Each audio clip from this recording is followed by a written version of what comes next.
The overall goal of this visual and molecular phenotype analysis is to compare plant growth under different light conditions and of various genotypes.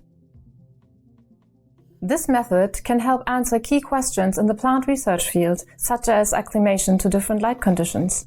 The main advantage of this technique is that it gives reproducible and quantifiable results. Demonstrating the procedure will be Franka, Seiler, a technician in my laboratory.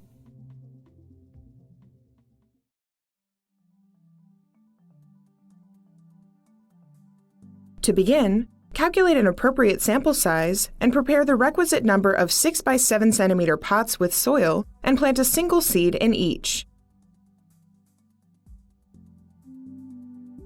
Then, vernalize the seeds at 4 degrees Celsius for 2 days. Set the relative air humidity of a climatic chamber to 65% and the temperature to 22 and 16 degrees Celsius for a 16-hour day, 8-hour night cycle.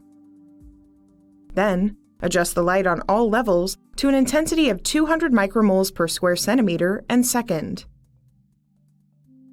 Use the built-in spectrometer to continuously monitor spectral output.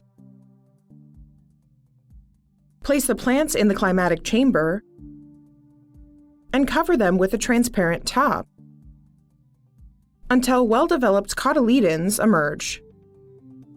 Visually inspect the plants and record growth data photographically at regular intervals.